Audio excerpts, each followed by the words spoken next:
आप सबों को जय मसीह की। मेरे प्रिय भाई बहनों, जिस तरह से हम लोग आज देखते हैं कि बाइबल की पुस्तकों को जलाया जाता है, लेकिन प्रियो हम लोग वचन में देखते हैं, ऐसा लिखा है कि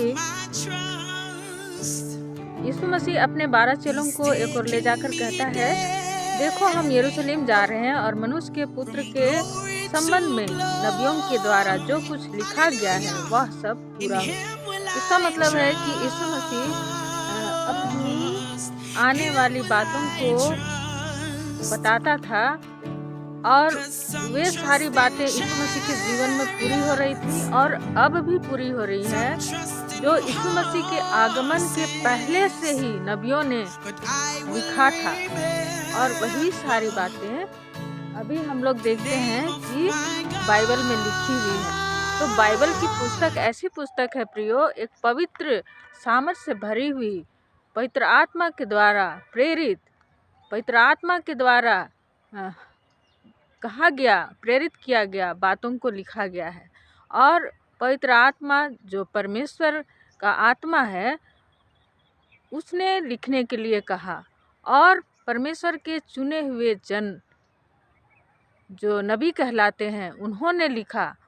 ये कोई आम पुस्तक नहीं है, ये पवित्र आत्मा के द्वारा रचा गया पुस्तक है।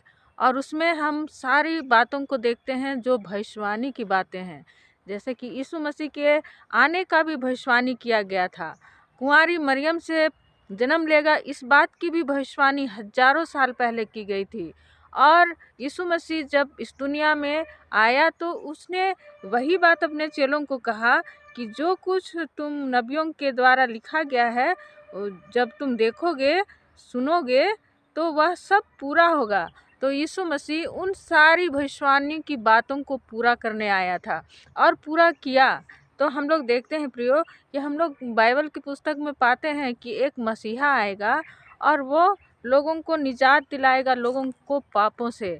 तो यीशु मसीह ही वो मसीहा था, लेकिन लोगों ने उसे पहचाना नहीं, लोगों ने उसे आम इंसान समझा, जिस तरह उनके चेले भी उसे आम इंसान ही बहुत दिनों तक समझते रहते। इसे हम लोग वचन में देखें, क्योंकि वह गैर यहूदियों के हाथ में सौंप दिया जाएगा और ठट्ठों में उड़ाया जाएगा और उस पर थूका जाएगा।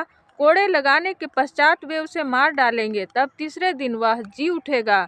पर इनमें से कोई बात उनकी समझ में ना आई। किनकी समझ में ना आई?